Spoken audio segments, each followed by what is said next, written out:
à tous, bienvenue dans Cannes Série et compagnie, épisode 1. Nous voilà plein d'appétit et de désir, mais oui, pour cette 69e édition qu'on espère érotique, mais pas seulement. En tout cas, nous sommes au centre du monde du cinéma bien entendu, avides de vous faire découvrir nos rencontres, mais aussi ces instants rares de tension, d'émotion, de grâce traversés par les acteurs et les réalisateurs présents sur la croisette. Et pour cette première, c'est l'indomptable Kristen Stewart qui attire tous les regards. Il y aura aussi le réalisateur français Bruno Dumont qui jusqu'ici explorait les mystères de l'humanité. Il revient avec une comédie burlesque, Cannes, lieu de leçons de mise en scène autour de l'inattendu. Mais tout de suite, on démarre fort, très fort, mesdames et messieurs, avec le trio le plus glamour qui soit. Julia Roberts, George Clooney et Jodie Foster, de retour au Festival de Cannes, 40 ans exactement, après le film qu'il avait révélé, Taxi Driver, Palme d'Or en 1976.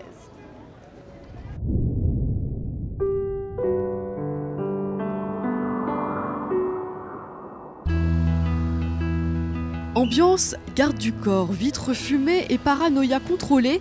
Pour rencontrer les plus grands d'Hollywood, il faut montrer patte blanche. Voilà madame, merci. Ça tombe bien, la médiatisation à outrance, le culte de la célébrité sont au cœur du nouveau film de Jodie Foster, Money Monster, un thriller dénonciateur qui signe également les retrouvailles à l'écran de deux stars, Julia Roberts et George Clooney.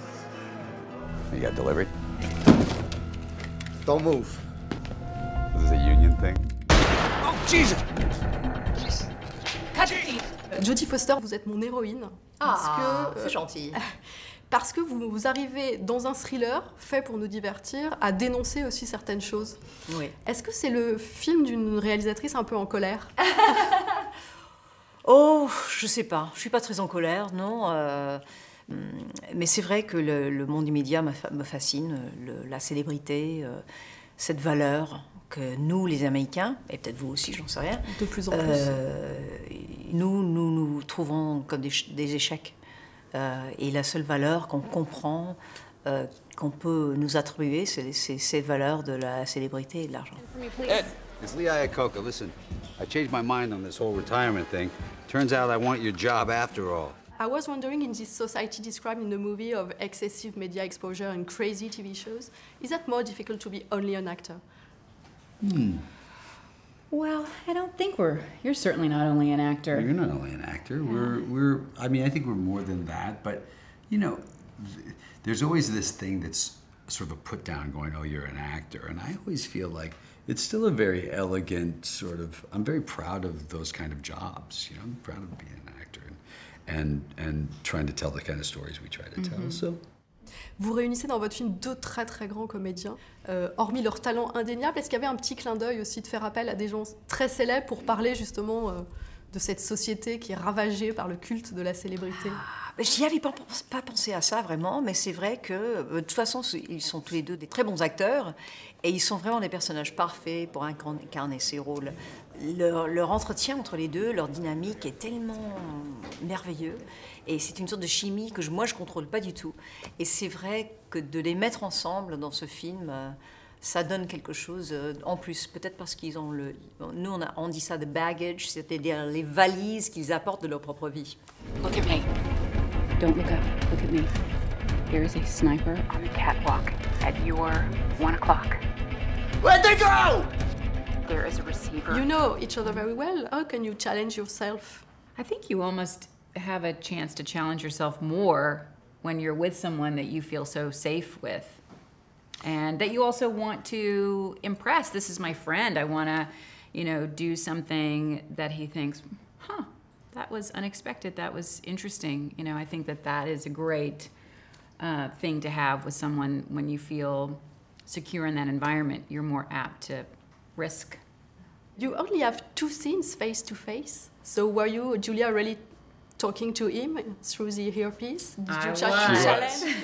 I was. I still have it in my ear right now. I can't get it out. So, It's a disaster. We did his side first. And so I was there, off stage. I had a little seat and I had my headset and he had his earpiece in. She's knitting. I'm not kidding, right? I was knitting up and I could see and I could hear him and I could talk to him and I would just sit off camera with my script and my knitting. There is a receiver on your vest. If he shoots it out, it disables the trigger. Get out of there right now, Lee. You got a shot? Eagle, are you green or red? Green. Take the shot! Get out of there right now. Aujourd'hui, Jodie Foster, vous étiez mon héroïne. J'aimerais savoir qui est le héros de votre vie de cinéma. C'est peut-être Scorsese juste parce que il est adorable. Il est vraiment adorable. Il adore le cinéma. Il adore le cinéma autant qu'il l'adorait quand il avait 25 ans. Il a cette joie devant le cinéma, cet ricanement. Je l'adore, je l'adore.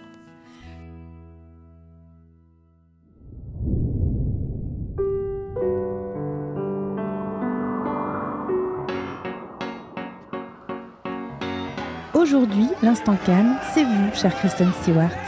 Parce que des jolies filles fraîchement platines qui veulent attirer le réalisateur et devenir actrices, j'en vois pas mal, surtout cette semaine sur la Croisette. Mais il leur manque un petit truc. En fait, je crois que c'est Olivia Assayas qui a révélé en vous ce que le cinéma américain n'avait pas su attraper. Une authenticité incroyable, quitte à avoir du mal à être vous au milieu des autres, comme sur ces mêmes marches il y a 2 ans, aux côtés d'une Juliette Binoche éclatante où vous paraissiez peureuse, perdue, presque fâchée d'être là. Cette année, à 26 ans, vous vous offrez le plus célèbre des réalisateurs new-yorkais, Woody Allen, l'éternel hors compétiteur du festival, dans un film écrit comme un roman qui pose l'amour en fantasme éternel. I don't think that's a very good idea, actually. No? I'm seeing someone. Oh.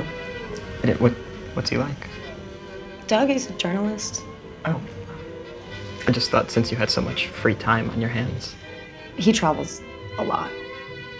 And I really like spending my time with you. I hope that's okay. You know, you're very sweet. Have you heard that before?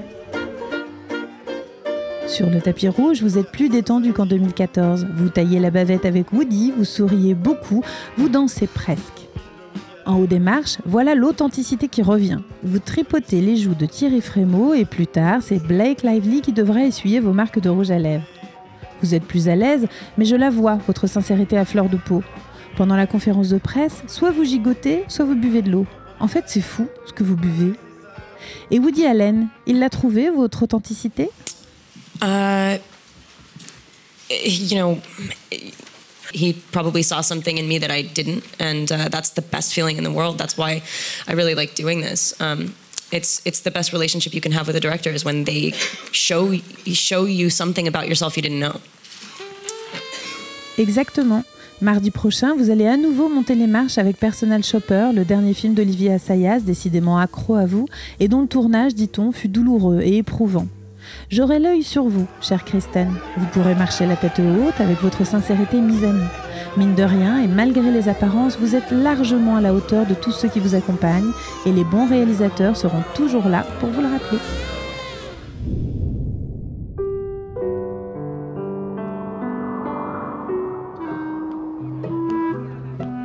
Représentant la France, Bruno Dumont, reconnu comme cinéaste cru et métaphysique, présente avec Maloute une comédie burlesque et cruelle. Un Roméo et Juliette ambigu, dans lequel Lucchini, Binoche et Valeria Bruni Tedeschi se présentent dans un registre qui ne leur est pas naturel. Quel bonheur à chaque fois de retourner sur cette côte! Oui, regardez là-bas, ces cueilleurs de moules! Qu'est-ce que ça pue cette carriole!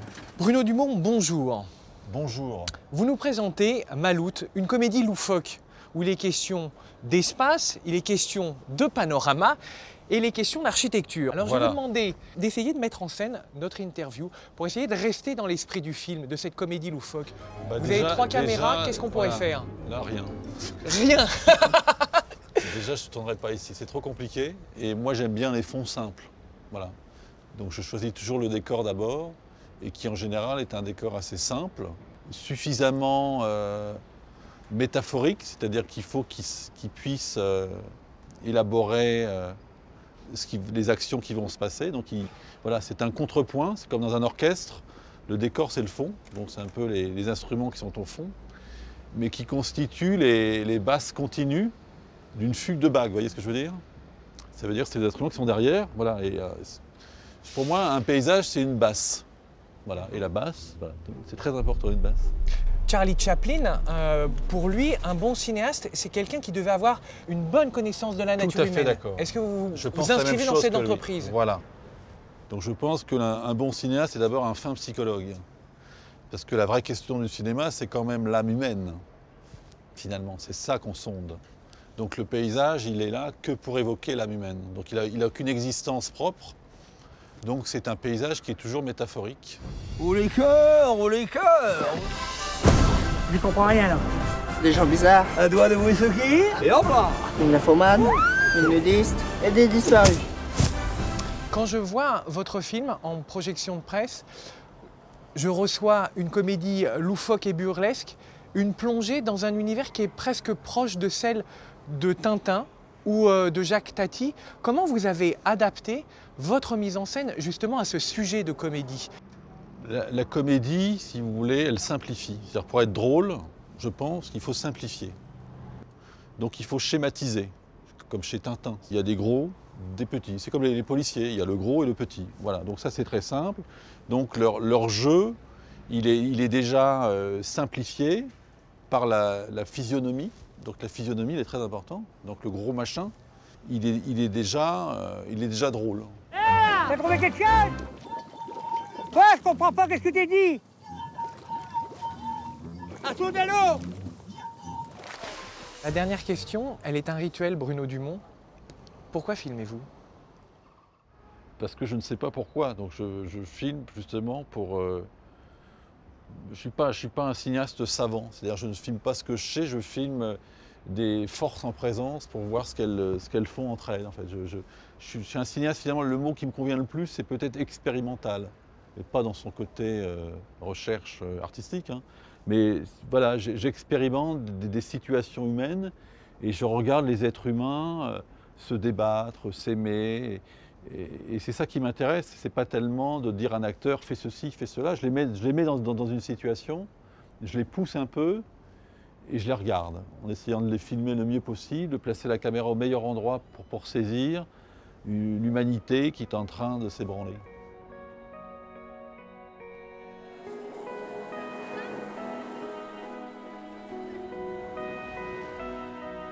Ce premier numéro de Cannes Série et compagnie s'achève, mais dès demain, nous reviendrons pour vous proposer toujours un autre point de vue sur cette 69e édition. En fait, 70, Sophie. Enfin, Stéphane, tu ne cesses de me vanter le potentiel érotique de la 69e édition, alors s'il te plaît, de quoi parle-t-on? Je sais, mais dès que je peux mettre un peu de sensualité et d'épiderme dans nos conversations, je le fais.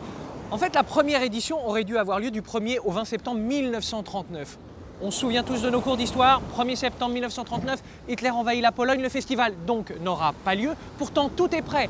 Affiche, sélection, même le président est choisi. Pour tout savoir de ce rendez-vous manqué, plongez-vous dans ce livre passionnant.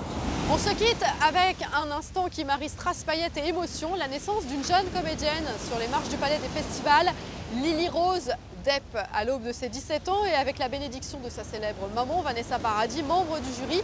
Elle fait ses premiers pas de comédienne avec La Danseuse. Nous, on se retrouve dès demain pour d'autres pas de côté.